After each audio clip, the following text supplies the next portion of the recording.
হঠাৎ করে যদি মিষ্টি খেতে ইচ্ছে করে তাহলে এই চিড়ের রসবড়াটা ঝটপট বানিয়ে ফেলতে পারবেন খুব সহজে, আর খেতেও হবে দারুণ। তো চলুন দেখে নিই। নমস্কার বন্ধুরা, ওয়েলকাম টু প্রিয়ার রান্নাঘর। নতুন একটা রেসিপি দেখার জন্য সবাইকে স্বাগত।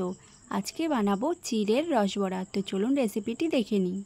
চিড়ের রসবড়া বানানোর জন্য নিয়েছি 1 বাটি চিড়ে। এবার এই চিড়েগুলোকে 2-3 বার জল পাল্টে পাল্টে ভালো করে ধুয়ে নেব, যাতে কোনো নোংরা না থাকে। এবার জলটা ভালো করে ছেঁকে নিয়ে কিছুক্ষণের জন্য সাইডে রেখে দেব। এদিকে আমি চিনি শিরাটা বানিয়ে নেব। তার জন্য 1 বাটি চিনি নিয়েছি, আর নিয়েছি 1 বাটি জল, আর দিয়ে দেব 2টো এলাচ। যতটা পরিমাণ আমি চিনি নিয়েছি ততটাই জল নিয়েছি। চিনিটা এবার গলে যাওয়া পর্যন্ত অপেক্ষা করব। তো এবার দেখুন চিনিগুলো কিন্তু একদম গলে গেছে, আর দানা দানা নেই।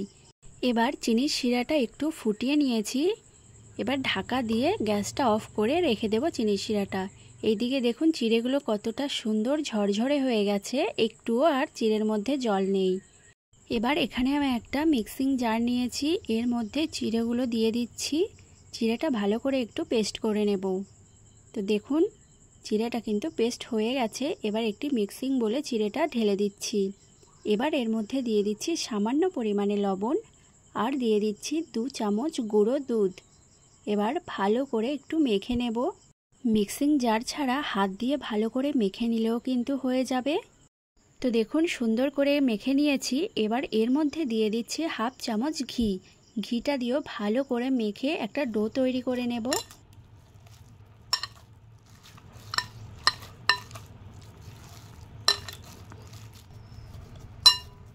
তো দেখুন সুন্দর একটা ডো তৈরি করে নিয়েছি। এবার এইখান থেকে অল্প অল্প করে নিয়ে আমি হাত দিয়ে এইভাবে একটু গোল গোল করে নেব। 2 হাত দিয়ে সুন্দর করে গোল গোল করে নেব। তারপর এইভাবে চাপ দিয়ে একটু চ্যাপ্টা করে নেব।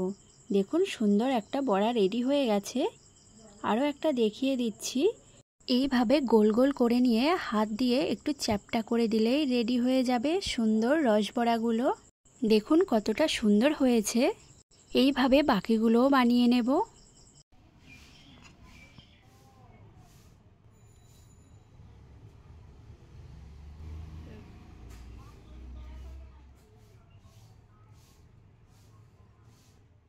তো দেখুন সুন্দর করে সবগুলো রসবড়া এখানে রেডি করে নিয়েছি। এইদিকে তেলটা গরম হতে দিয়ে দিয়েছি। তো দেখুন তেলটা কিন্তু গরম হয়ে গেছে। এবার রসবড়াগুলো একটা একটা করে দিয়ে দেব তেলের মধ্যে।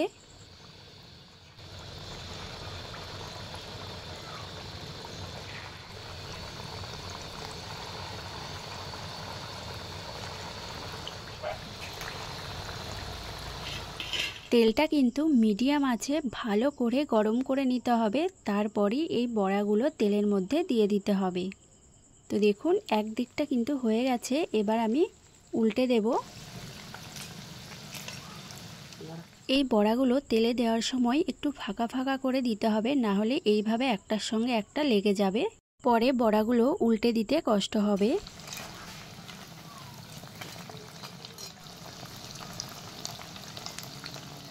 এইভাবেই নেড়ে চেড়ে উল্টে পাল্টে 2 দিকেই একটু লাল লাল করে ভেজে নিচ্ছি।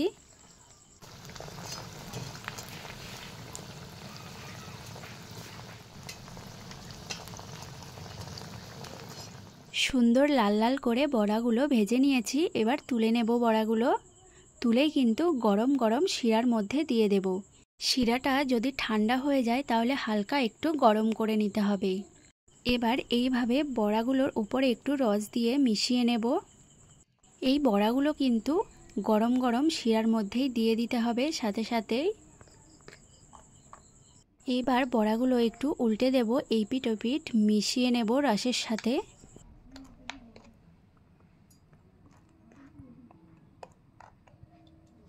এবার 30 মিনিট পর্যন্ত ঢাকা দিয়ে রেখে দেব।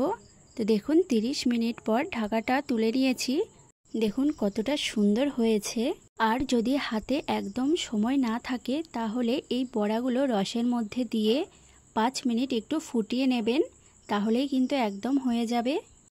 তো এই চিড়ের রসবড়ার রেসিপিটি কেমন লেগেছে অবশ্যই কমেন্ট করে জানাবেন, আর যদি ভিডিওটি ভালো লেগে থাকে চ্যানেলটি সাবস্ক্রাইব করে দেবেন।